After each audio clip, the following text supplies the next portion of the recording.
afternoon, everyone, and thank you for joining us today at the Entrepreneurship Bootcamp. I just want to check if everyone can hear me, and maybe we can test that by checking where you are from. If you can just put in the chat. So I'm just popping there that I'm from Pretoria today. So if everyone can maybe start off by chatting a bit in the chat box about where they are from.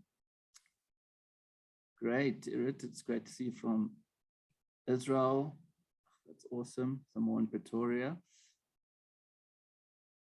Awesome. Thanks, guys. I see there's still some people popping in there. Thanks for that. So it's great to see if the diverse locations that everyone's from. I think it's great to bring in some South African flavor and some international flavor. That's awesome. So let's quickly chat about what we are doing today. We're starting to talk about building your startup, and we'll be sharing some insights today with the awesome panelists. Main things we'll be chatting about is prototyping your product or service, how to manage startup workflows and processes, how to source some great international partners for manufacturing, and then ending off with leveraging on customer data to iteratively improve and validate a minimum viable product. So it's quite meaty things that we'll be chatting about. If you've got questions, please feel free to pop them in the chat as we go, and we'll be checking throughout as well. And at the end, we'll also have some time to have some questions. So before we dive into the session, I just wanted to tell you that, yep, the sponsors of the Entrepreneur Bootcamp are giving away 2 500 Rand Take-A-Lot vouchers. So if you're interested in grabbing one of those at the end, please stay. We're going to give it right at the end. So you might be one of the lucky winners. So let's check today. I'll quickly just jump into what we are to introduce the different presenters. So I think the first person that I'll lean on to quickly introduce themselves, and then each one would introduce them after that. The first one would be Saul. So Saul, how are you? Are you here ready to greet everyone? Hi, Ian. I'm just trying to start my video.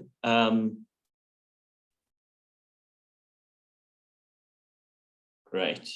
Hi, everyone. Hi, Ian, and the rest of the panelists. My name is Saul Simonovitz. I'm the founder and the director for strategic innovation at a company called BEE123. What we do is we have developed software and provide aligned consultancy services and other solutions to businesses to help them manage their triple BEE compliancy and transformation journeys. The business has been around for about 12 years. We service more than 500, mostly large corporates in South Africa. And we'd like to think we kind of the leading player in the space in which we operate. So it's been a journey that I've been on for a while. So exciting to share some insights, and we've got a nice mature product having been on that journey for that length of time. Perfect. Thanks for that, Saul. I think it's great to have you here today and to share some of that knowledge that you've gained over the last few years. That's really great. We're excited to chat to you about how you align your specs a bit later to government legislation. But first up, let's quickly chat to Matthew.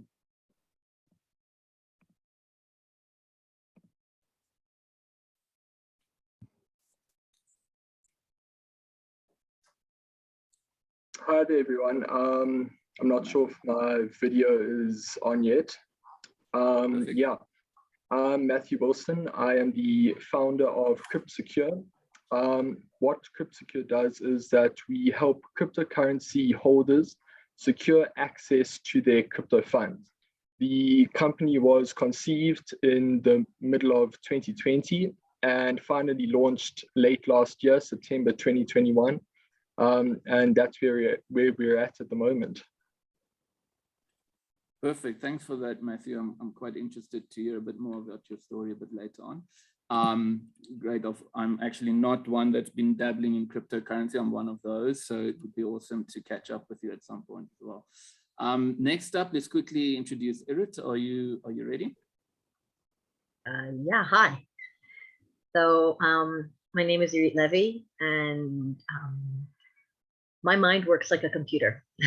So basically, I see things in flowcharts, and about 8 years ago, I fell in love with automations, and now I help people simplify their workflow and make their life easier.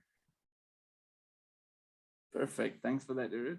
I depend on good workflows every day, so I'm excited to hear some of your insights. Thanks for that. Then we've got Matapelo. Are you here for us to say hello quickly?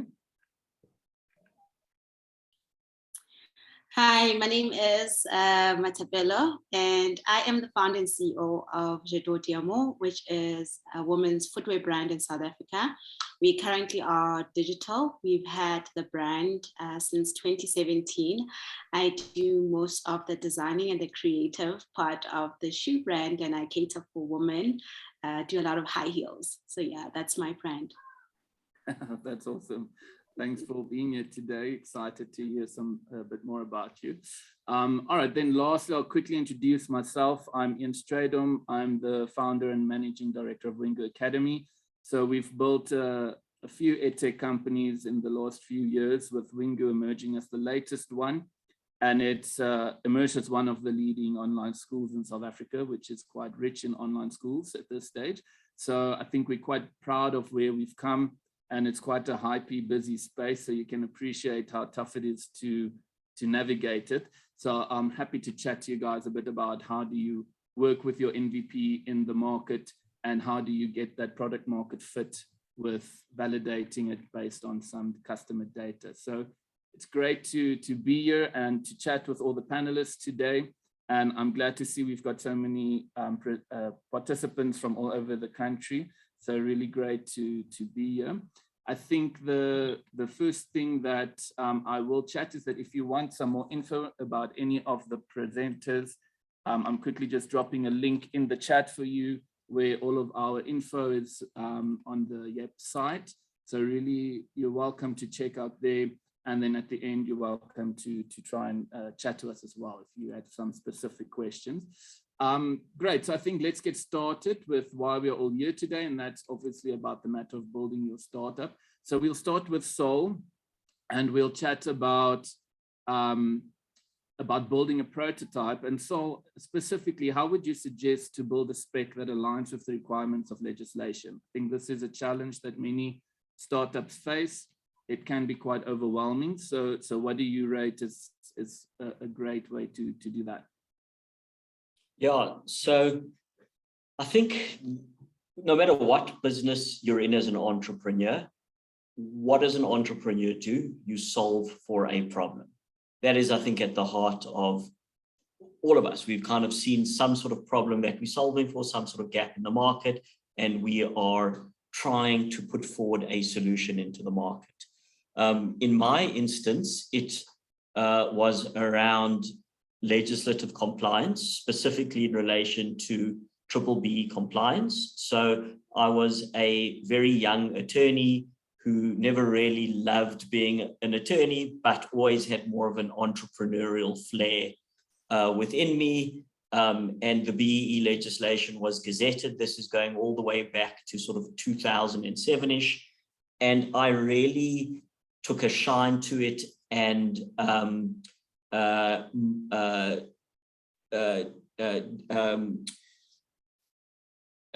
really got my head into it and mastered it with a lot of expertise. And this was not something superficial. It was, really the ins and outs and every comma, etc. So I think that was the first step for me in sort of really understanding it fundamentally, to actually be certain whether there was a gap in the market or not. How complex is the legislation? What is the risk of non-compliance? What are the penalties? What are the business consequences? How much of a headache factor is it? All of those will determine whether or not there is a problem that needs to be solved for. In my instance, I saw that absolutely was the case because it was complex, it was new, it was a de facto business requirement of doing business in South Africa. And I identified, in fact, that this piece of legislation is quite technical in nature. relates to a scorecard, and therefore software could be built to solve for the problem. Cool. Great in theory. Now we need to spec the solution.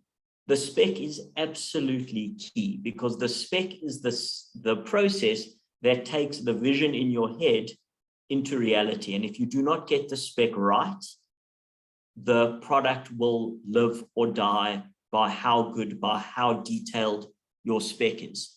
For me, a spec cannot be detailed enough, because what I've seen happen in many instances is that there's a good idea, but the spec is too approximate, and somehow it just doesn't get translated effectively into reality, because there's a lot of latitude given to developers to, well, do it how you think best, etc. In some instances, obviously, that's important when they have domain expertise, but in other areas, it's really important that the spec is absolutely as detailed as possible. And then obviously, there's going to be the MVP, so the minimum viable product. The spec that gets the product ready to launch. And even this is a balance, because what does an MVP look like? If something is too light, you run the risk that you put it into the market and people think it's superficial, and you really may never get the traction you want. The other end of the spectrum is you seeking perfection, and it just somehow never gets to market, or it gets to market way longer than it should, because you always think perfection is what's required, and the truth is probably somewhere in between. But I think key also is to get things, especially nowadays. I mean, there's definitely been an acceleration where speed does become key. So there's of course a balance between having a good spec, having a minimal viable product, getting it to market with speed, but actually having something with substance. Equally, when you are speccing, you need to design it with the MVP in mind. So what does the product look like that's going to market?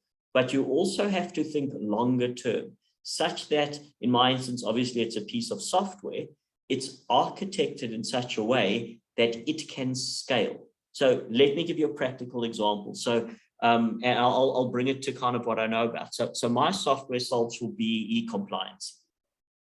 So you build a tool which speaks to the codes of good practice. However, over time, there's been amendments and additions to the legislation where then you also have sector charters. So certain industries have a version which is a variant of the original. And over time, more and more, those sector charters have been gazetted. So we're now sitting with 10 of them. In addition to which, there's a different scorecard version for large businesses and for small businesses. In addition to which, there's often a different version for public sector entities. So if you kind of build your MVP or your prototype on the basis of, well, let's just solve for the core problem, but you haven't thought about in time, you would need to have variation or variant versions. And every time one of a new sector scorecard charter, for example, is gazetted, you cannot be building it from scratch.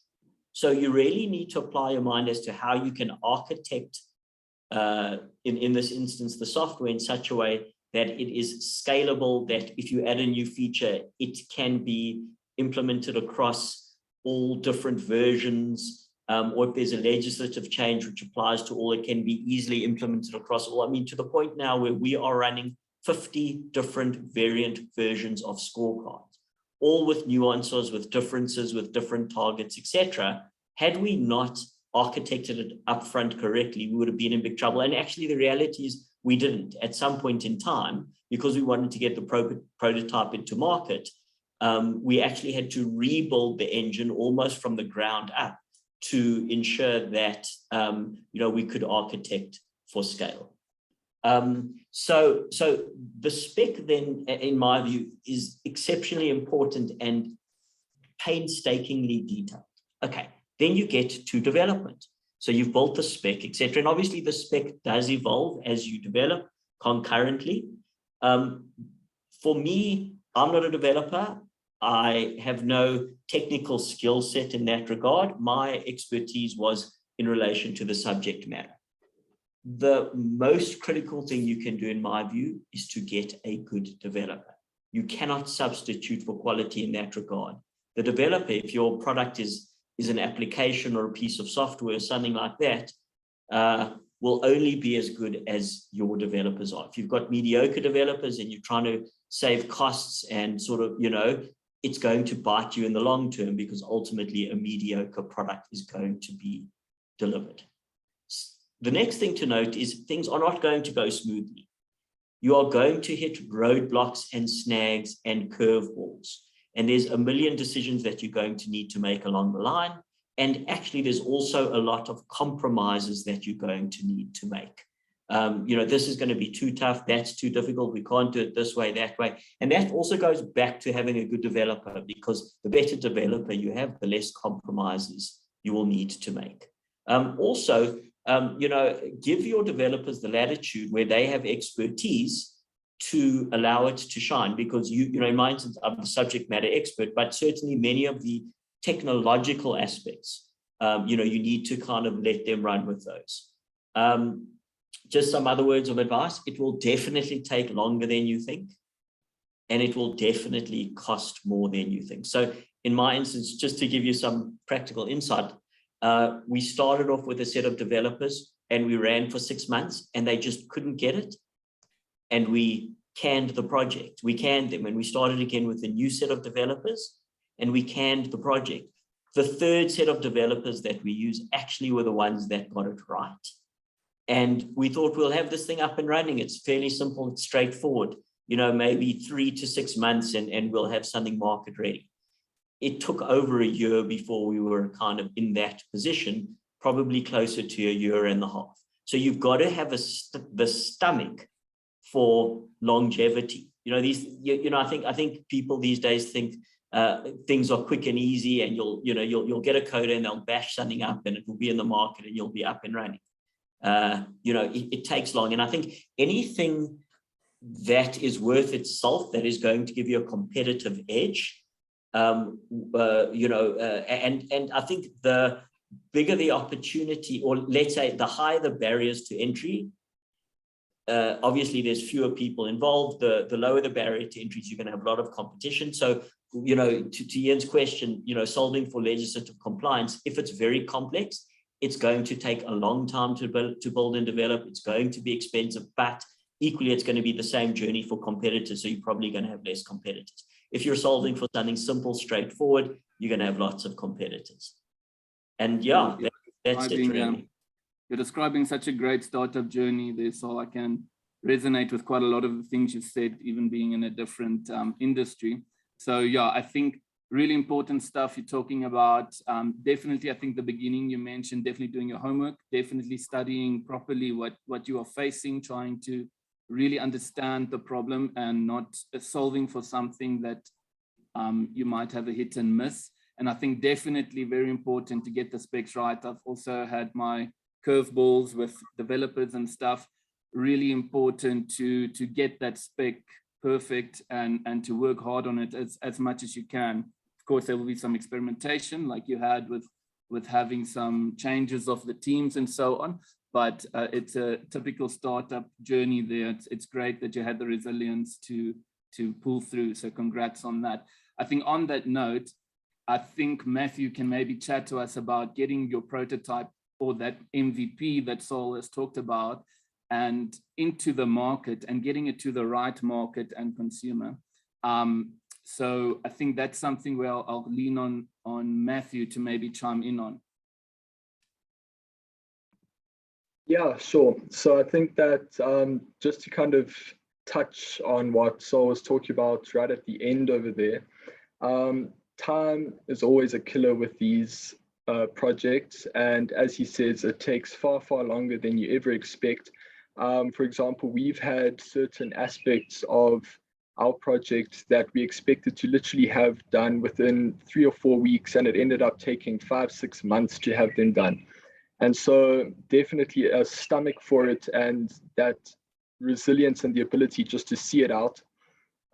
As far as an MVP is concerned and actually kind of now bringing your product to market, as far as I'm concerned, it's all about simplicity. You don't want something that's going to be complicated. It makes both your life very tough and complicated, and also that of your initial customers and clients. And so as simple as possible. What you also have to bear in mind is that you are looking to gain real world data on your offering. This is inevitably the first time that the world, your client base, has actually been exposed to what it is that you're offering them. And so now you're looking for some sort of a reaction to get a sentiment for what people want, if you're on the right track. And I think that, again, is where simplicity comes in. If you've launched something that is nice and simple and people are able to access, use easily, then you can get that data, gather that data relatively well and easily. And if need be, changes can be made. And so initially, also, I wouldn't waste time and money on the niceties of a product. You don't want to be now trying to, as Sol also referenced, trying to strive for perfection initially. You just want something that works. You want to see your product working in the market and gathering that data on it. And if something is in a very basic form, just the functionality of it, it's very easy and simple then to make necessary changes that may arise. And so I think, as I say, simplicity, and don't concentrate on, as I call them, the niceties. You just want the bare bones of what it is that you're offering, because inevitably you are going to have issues that will arise. And these are going to require fixing.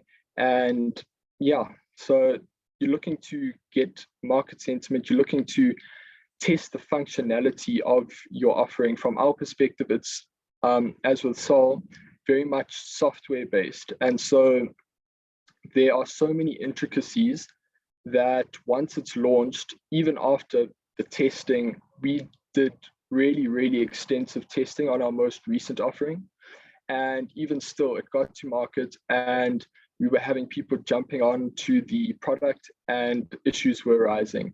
Suddenly we hadn't checked this or that and changes needed to be made. And so that's where I think that it's also important to find a client, an initial client base who can give you easy feedback. So friends, family, and people who are close to the organization, they can provide you with necessary feedback and test it effectively. It's beta testing in the real market. So now what you're doing is you're trying to nitpick and see if there is any fundamental issue with what it is that you're offering before you go out and you find your broad market. And I think that, yeah, as far as an MVP is concerned, that's kind of where your mindset needs to be. Yeah, Matthew, I can't agree with you more there. I think something that I can resonate with definitely is launching that MVP quite soon, a simple version, and getting that feedback from the clients. That's definitely something that resonates with my startup journey, and that's definitely been key to our success, is to keep it simple, and then based on customer feedback, you start iterating on top of that MVP and building something that actually fits quite well with the market, and leveraging of those early adopters who are usually a bit more resilient when it comes to hiccups. So I think that's definitely a great advice there. I think definitely we've got great questions here in the chats from Lawanda, asking about what do you do if you don't have money for developers? So maybe, Matthew, I don't know if you've got an answer there for that, but I can also chime in if you want. I think that the best alternative to trying to find some sort of financing or funding would be to take your idea into the kind of marketplace of venture capitalists and angel investors and try and find somebody who can see your vision, who knows what it is that you're trying to achieve, and can potentially partner with you and provide that funding that you lack as long as obviously you are bringing to the table value that they can use along with their funding and capital. Perfect. Yeah, I definitely agree. Getting some great venture capital in the beginning, that is quite a tough one though, especially if you don't have any traction. So I know from our experience, we leveraged off existing platforms and apps that existed already, and you investigate what the market needs are based on that. And as soon as you have enough traction, we could leverage, but we were lucky enough to have sort of that capability in market. It's not going to be every business case like that, but I think definitely try it, again, iterating what Matthew said there, keep it simple in the beginning. I think that is key.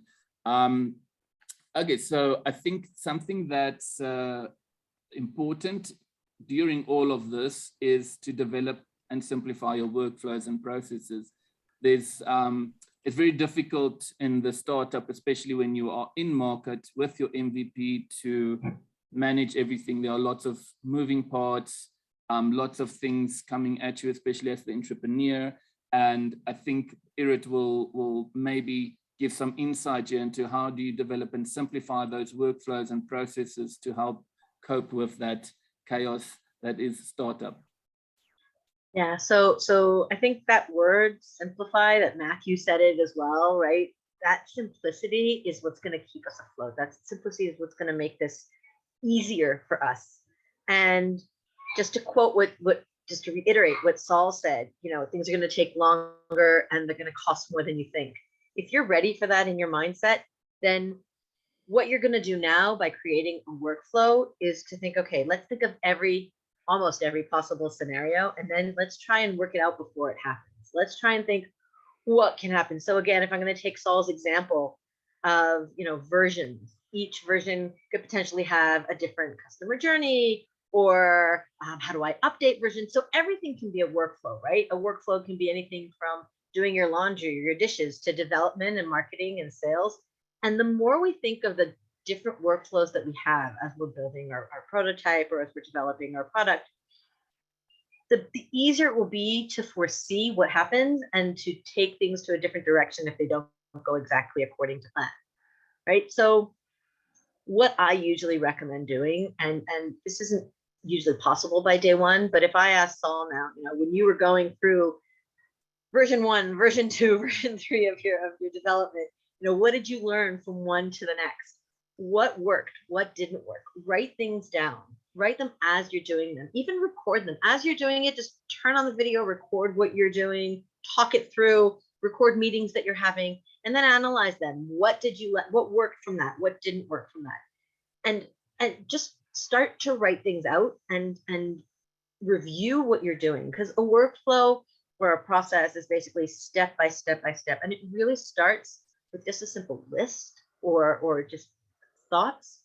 And you write them out, and they're going to go into, like, every one of those items on your list can be sub lists and sub items and sub items. So at first, just start with the top tier, and then move in and go deeper and deeper into what that one row, what that one list item entails.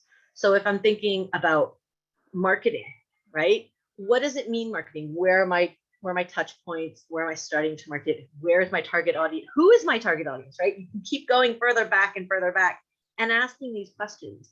And the more questions you have, those answers are going to build that workflow that you have. So I just gave marketing as an example, but if I go back to the example of updating document versions based on country or based on codes or whatever, if you have a workflow that's defined, every time we have an update, we have to do A, B, C, D, and E.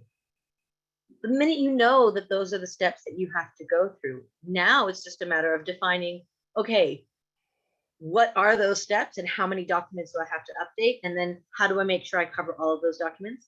And the minute you see the repetitions coming, that's where you go, okay, wait a minute, now what can I automate? Now, automations don't necessarily mean more code and more development. It depends on what you're using. But today, there are a lot of no-code tools that anyone can plug and play together, even very complex things. So they're also simplified quite a bit. And again, the more you recognize the patterns in your work and you write them out and you review them every so often to make sure that you're still working based on that, or that it's still working for you, then the more you do that, the easier it will be for you to develop a workflow that's correct. And a workflow is basically a type of spec as well, but it's a spec for you or a spec for your customer journey. It's not a spec for an app. And that also needs testing. So whatever you develop, whatever workflow you do, make sure you're testing it and retesting it and retesting it so that it's working according to your plan. Perfect, Eric. Thanks for that. I think the sooner in a startup that you start doing this, the easier it becomes. I think everyone that's ventured into a startup that's come to that position of chaos knows that if you haven't identified these workflows and sort of put them down on paper, like Irit said, it does become a challenge. There's also really great apps out there that can assist you with this. I mean, lots of project management apps. I don't work for any of them, so I can't maybe brand them for you. But there's a lot of ones that you can have quite nice custom automations to help you with your workflows. And when we were building our MVP, we were even leveraging of those software to automate customer relations, automate all sorts of great stuff that you can do really from the basics there. So that was really great advice from you, especially that asking why, or who, you know, when you've got that, trying to identify what the list needs, like your example for marketing. Definitely important to carry on asking questions to get that workflow. So thanks for that, Irit. We've got a question that might tie into this, and this is someone saying here that when it comes to advertising and marketing, share some basic steps. And I think it ties into what Irit was saying there. You need to start thinking about your market, who your actual target market is, and move back from there, asking questions that'll lead you towards that market step by step. So for example, for me, it might be simpler. Everyone does education at some point. So you can go back from, you know, your target market is technically students in your school, but it's the parents buying it.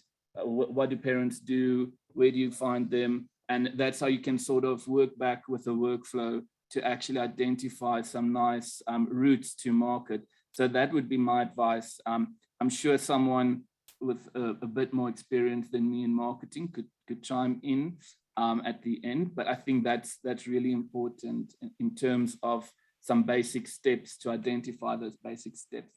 So I think next up, let's quickly chat to Matapelo to check about how can you source and how do you work with global manufacturers. I think this is quite a challenge.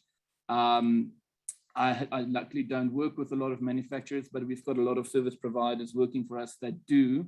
And one of our business units is an online bookstore. So there we are working with publishers and they are all based abroad. So I understand the challenge of working with these sort of logistical issues. So Matapelo, maybe you could discuss there what you rate. How do you go about sourcing and working with global manufacturers? Thank you, Ian. So obviously with my business, I actually, sell an actual product, and hopefully the advice that I'll be able to give, it also can assist someone that works with service providers. The best place when you're starting to work with manufacturers, I think by this stage, you've already kind of identified what kind of product that you're going to be selling and who you're going to be selling the product to. Now, the first question needs to be, where are you going to be selling who are you going to be sourcing the product from? Most of the time, one would start locally to source the product. And if you can't find any local manufacturers willing to make your product, or you can source a pre-made product from, then that's when you start looking at globally. And a lot of the times, a lot of people ask me, like with me, with my current brand, we currently do our products overseas because locally there aren't any manufacturers that are able to do the products that I sell, which is shoes, women's high heel shoes. So the first thing that you would do in order to do a product is you always have to find where the country, like the country that does the product the best, because you want to make sure that you're selling a product that is quality. You don't want to sell something that's going to break on your consumer. You don't want to sell a product that a consumer is going to always be returning at you. So, I mean, if you want to make shoes, you already know that the best places to go make shoes, you have to try look for manufacturers in Italy, in Turkey, or in China. So that would be the first step. Now, the best place to do that is you would have to go on Google. A lot of people just want, I don't know, they just want manufacturers to actually come from nowhere. So Google is the best place. You just basically Google what you want to get, that you would like to get created or manufactured. And also as well, attending and doing your research and attending trade shows. A lot of these manufacturers, they normally have annual trade shows where you could attend and actually get to know more about their businesses, where they've been, and more about the products that they provide. And also, if you have a product that you want to develop and you feel that the manufacturer could be able to assist you with some of the components, you are able to do that. So secondly, that would be the trade shows. Now, once you have gotten to the stage of finding out, you find your supposed manufacturer. The second step would be you need to ask your manufacturer questions. Most of the time we go for one manufacturer and you think that the manufacturer is going to do the product as you would want it. You would actually have to maybe source out 3 to 4 manufacturers. And going back to what Salman and as well as Matthew has said, that you also have to have the mindset that to start a business, you need to spend money to make money. So that comes in at that stage where you have to prototype the actual business. So you find that you actually have 5 or 4 manufacturers. All of those manufacturers, before you even think about doing a bulk order or going into production, you have to ensure that you do prototypes. And those prototypes will cost a bit of money that you'd have to invest. That's like investing yourself and investing into the brand. Prototyping really ensures that your product comes out the way that you want it by the time you go into production. And also as well, it helps you to find out if that particular manufacturer is the right fit for you, because what you get now might be what you see, what the manufacturer does advise and say they can make it. You find that by the time you receive the prototype, it's completely something that's different. So you need to be able to prototype, and also you need to always source a manufacturer that specializes in the particular item that you're looking for. If you find a manufacturer that does 100 different things, I mean, they do nails, they do shoes, they do hair, then that is a definite no-no, because they won't be able to give you advice on how to go about to producing or prototyping your item. And then secondly is it's always best to also try to get reviews and ratings for your manufacturer. Normally some of the manufacturers will mention who they create their items for, and some won't. But then if you Google, you'll be able to find if there is good ratings about them. You can even ask the manufacturer themselves if they can give you references of the clients that they have that you can call to make sure that you are in good hands. Now, once that is done, then obviously you go into the stage of doing your prototype. Now, your prototype, it's gonna take a couple of tries. A lot of people always feel that a prototype will come right like the first time. So the prototype really helps you to look at the quality and the workmanship of the actual manufacturer. Sometimes you find that some manufacturers, you find that the prototype that you get the first time, it's not necessarily a bad product, meaning like it was not done bad. And sometimes you find that it's a stage where you also learn how to brief your manufacturer. You find that some of the mistakes that are done on the product, maybe you didn't brief them right, or they didn't get your briefing quite well. And with a lot of manufacturers, whether it is a tech company that you have, you're doing tech issues, or you're doing like a product like me, most of the time you'll always have to hand in a tech pack. So a tech pack, you need to do some research on that. A tech pack, you can find someone who could do a tech pack for you, or you can even start doing a tech pack by just even drawing the actual product that you want to get developed. So always also try to have a tech pack. A tech pack is something that actually helps. It's like a Bible for your product that tells the manufacturer where you like, what kind of materials you like to use, the lengths and the measurements of the product, the functionality of the product, so that when you get your prototype, if any of those items that were not infused in the product, it's where you can actually go back and really investigate if the issue was with the manufacturer not knowing what they're doing, or it could be that the tech pack did not give so much of the information.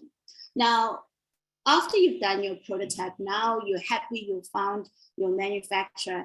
The next step a lot of people really ask me about is that most of manufacturers, they'll always ask for high units. So if you're on the retail end of the side or wholesaler, manufacturers work at a different setup, because manufacturers can only really measure the success of their businesses by the amount of units that they're producing. So every minute and every hour and every second that they're producing, they need to account for that expense. So hence that if a factory is not making producing a lot of products, that means they're not making a lot of money for all the team members that they have there to be working on a production set. So normally when you're negotiating your units, it is quite normal that manufacturers will always request high orders, but then if it's a high order, the unit prices will go low. And then if you have a low order whereby you're ordering low units, the pricing of the unit will go high. Normally, most of the time, that is negotiable, and you need to be able to negotiate your prices.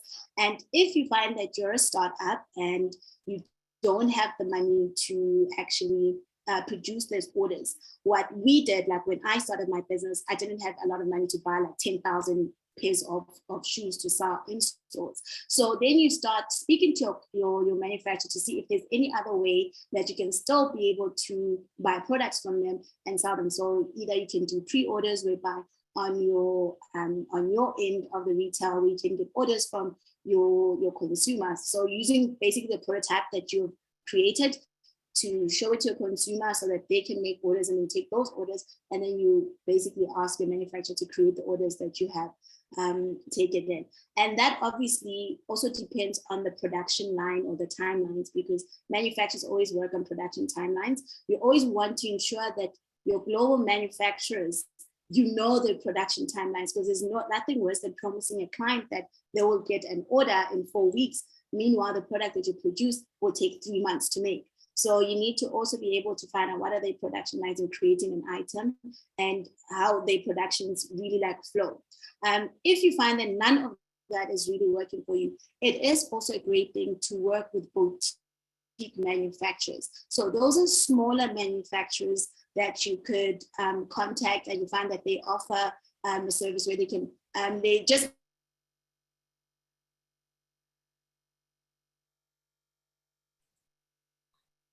I think we might have lost Matapelo, or is it me, or is it Matapelo that we've lost? I think we lost her.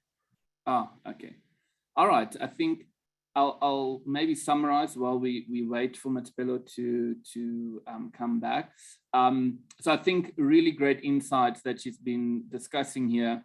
It's this kind of business that she's in has got a lot of moving parts when you start working with these manufacturers. And one of the things that resonates with me that she did mention is to find the right manufacturers. And maybe if you're not in a product sort of environment and you've got a service, you will be working with some service providers servicing you. And one thing that she said, and it holds true for you as developing your startup as well, is avoid the jacks of all trades, right? You want someone that's specialized in something to be assisting you and servicing you, because they actually have quite a lot of knowledge and they've got a lot of expertise, and they can do what you are looking for well and do it correctly, because there's nothing that will kill your business quicker than if you go to market with a product that might be faulty or a product that's not perfect. So that being said, perfectionism is also the enemy of an entrepreneur, and there's ways around this how you can work around that. And I'll end off the session quickly just touching a bit about gaining intelligence and using iterative prototyping to validate the product that you are putting into market, your minimum viable product. And I think it's very important to remember this concept of an MVP, right? Minimum viable product. You are putting in the simplest form of something that's what Matthew discussed as well. It needs to be very simple, and it needs to be well thought out. And that's also something that Saul's talked about, is that you need to investigate this quite well. So it doesn't mean that you just slap something together and now shove it into market and now you've got your MVP, right? There's a lot of work that goes into it. But once you do have your MVP, it's very important to be comfortable with experimenting, right? As an entrepreneur, even those I see some people mentioned they don't have funding or something like that. I also started my business without any funding. It's very important to take your MVP and be comfortable with experimenting. And when you do experiment, the first tenet of experimentation is expecting to fail. You need to be comfortable with failing, right? You need to write a hypothesis, think, what do my customers like? And you come up with a list and you choose one and you test that as an additional feature for your MVP. And you should expect to fail, otherwise you aren't pushing the boundaries. It means you're not trying something that's new. And if you fail, it's not a train smash, right? You've learned from that and you know what the next steps now is. So again, planning this properly, thinking clearly about it. I think that's very important to be comfortable with experimentation. That being said, it's also something that Matapelo was talking about, is don't put something to market that might break, right? So you need to have early adopters of your product and you need to build really great relationships with these people. The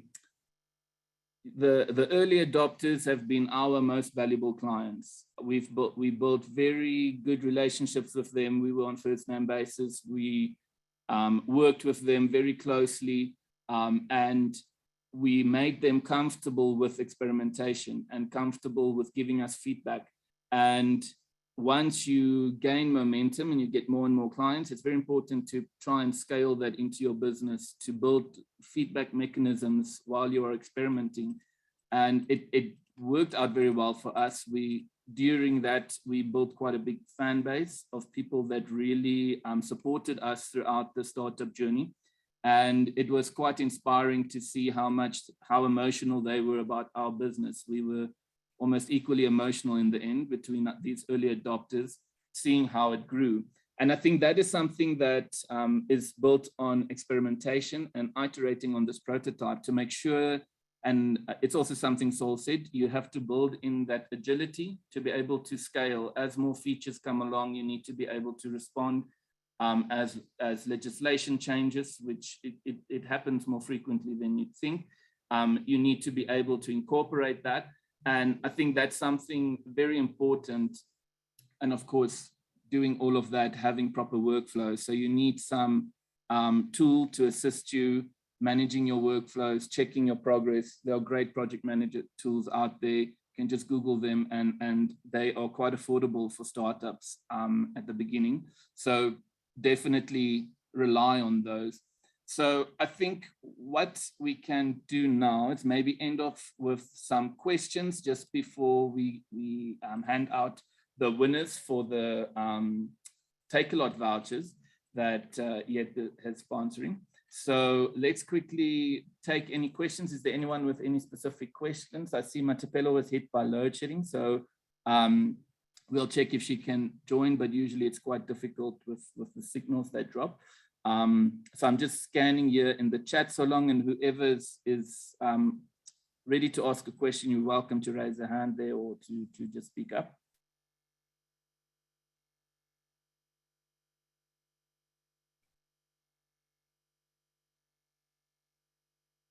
Please feel free to ask us questions, guys. We are here at your service.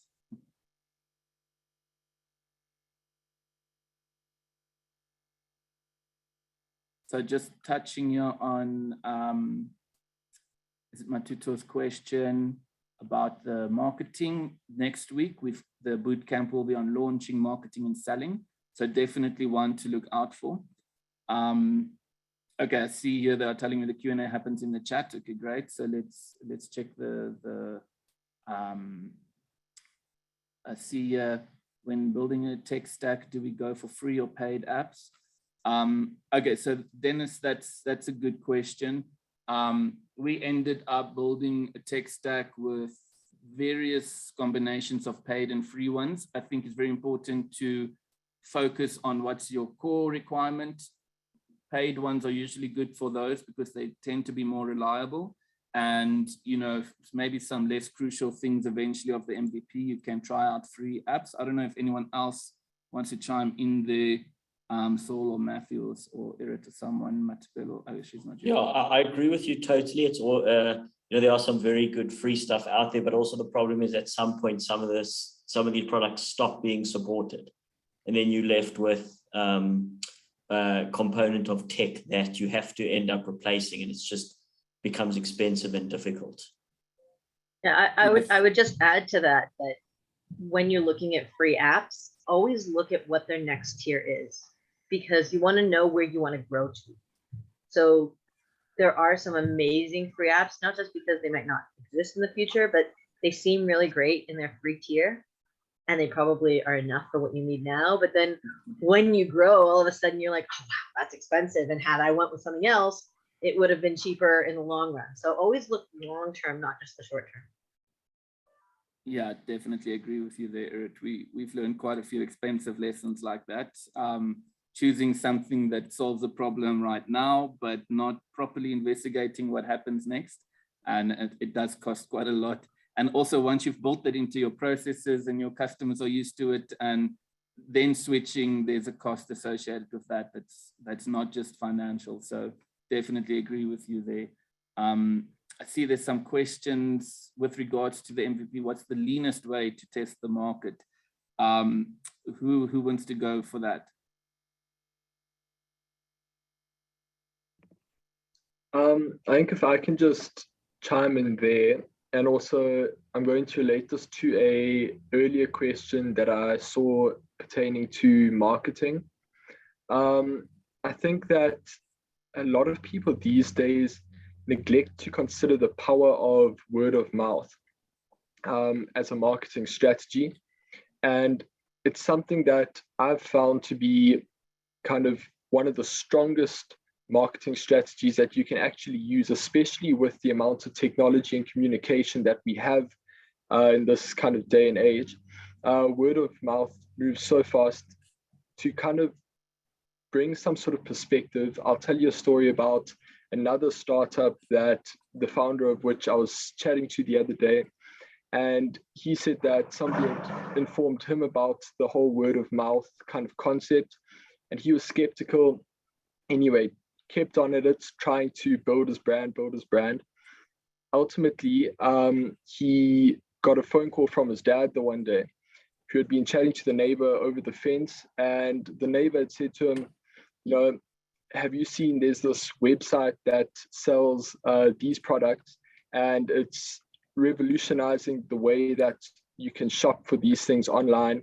I don't know if you've seen it. It's called this. And it was his son's startup, his company. And he said at that moment, he realized that the word of mouth had kind of gone full circle and worked its way literally back to his backyard sort of thing. And so I think that a very effective, cost-effective way is to just put content out there that is going to spread quickly and easily. Yeah, no, I definitely agree with you there, Matthew. One of our strongest things in the beginning, we didn't even know it was happening, and it was word of mouth. We had such a tiny marketing spend, I didn't grasp where the customers were coming from. And when we compared it to years down the line where maybe we weren't focusing as much as what we were on right from the beginning, definitely word of mouth was very valuable. There are these hidden Facebook groups and WhatsApp groups that no one really knows about, and these are super valuable these days for word of mouth marketing. And yeah, if you've got some advocates for your brand, that is definitely the way to go. One customer can easily bring in 20 to 30 customers in those hidden groups that you are not even aware of. So definitely secret there is to treat every customer as a VIP and to make sure that you build good relationships with them. definitely word of mouth is very powerful. So thanks for that, Matthew. So I think in terms of how that relates to MVP in the market, I think, yeah, MVP, if you've got your nice simple thing that's working, word of mouth should definitely be one of your allies there. Dennis is asking about how do you choose between the apps? Dennis, it's very difficult. You have to do a lot of homework, maybe chat to other entrepreneurs that have tested things out. And something that I found particularly useful is making sure you vet them properly and have meetings with people. As soon as you see there's a culture fit that doesn't work, that's also something you need to consider, where you might not be a good fit for that other service provider or app developer. And that could hurt your business quite a lot down the line. So definitely ensure a good fit, and that's working well with that person that's servicing you is very important. Can be draining for your entrepreneurial drive as well as for your team's drive as well, if you partner with someone that's not a good fit. Can I just add, can I just add to that, yeah, Ian, just about the apps? Yep. When you're testing different apps, this is where a good workflow is a great, advantage, because you take the same workflow to 2 or 3 different apps and you see how easy or difficult it is. If you're comparing apples to apples, it's easier than if you're comparing, one workflow in one and another workflow in another. And you said this earlier. You said about people, jack of all trades. I say it about apps. Stay away from the apps, the one-stop shops, and test each workflow in an app that's unique to it, because they're always going to do it better. And just to close, someone asked about, how do you make sure that they're secure and what are you looking out for?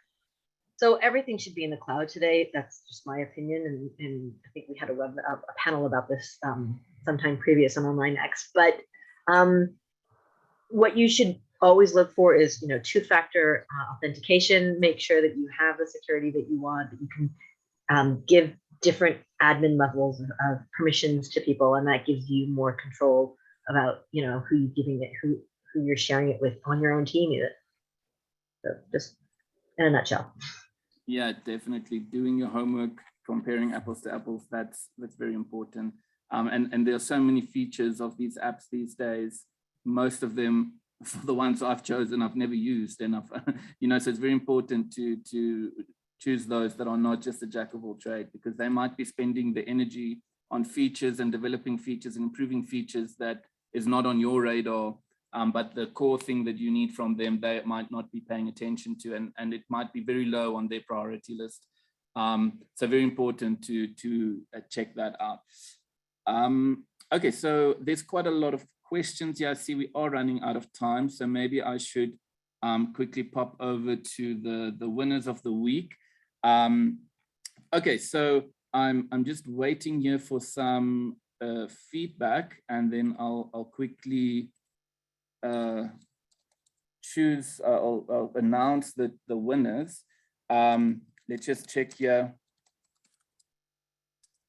what the results are here. Thanks, Pumi. Great. Thanks for coming. We're great to have you here, and it's been great for me. I'm enjoying your company. It's not every day that you chat to different entrepreneurs and resonate with all of their journeys like this. Matapelo's back. Thanks, Matapelo. We really benefited a lot from your advice there and your insights. So thanks so much. And someone in the chat has been saying how they've been eyeing your products and they are so keen on them. So thanks for sharing there as well, Matapelo. Okay, so far there's one name. It's Matuto. That's the first winner. So I'm quickly just going to put that in the app. So maybe if you can just say hi again. There you go. They've got the first winner there. And then we've got, let's see here what they've said. It's,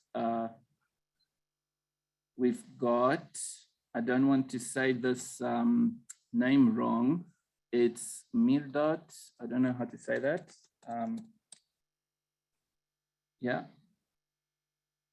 Are they still with us? Oh, we've lost them. So let's just give them another second to respond. But then we'll just check if someone can provide us with another name.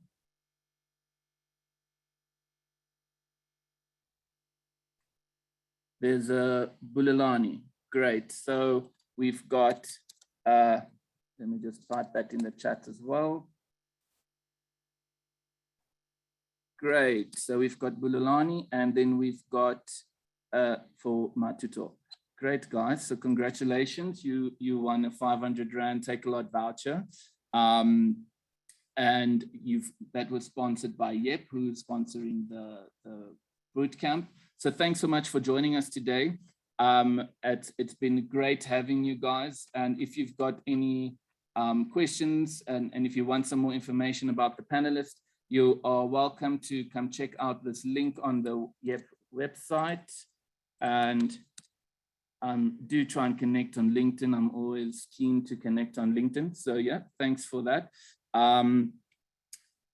I'll just check there if there's anything else that I can chat to you guys about. Okay, great. The next week's session is marketing, launching, and selling. So that's a great bootcamp. It's not really my specialty, the marketing side, but I'll definitely join to check out what the panelists have to say about launching and selling. That's definitely great. It's at 4 p.m. on Wednesday next week. So I see the link to register for the upcoming session is there. So you're welcome to register for that.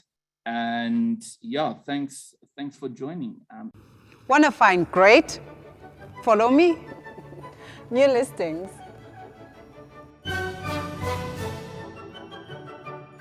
Whatever you're looking for, you'll find it on Yep.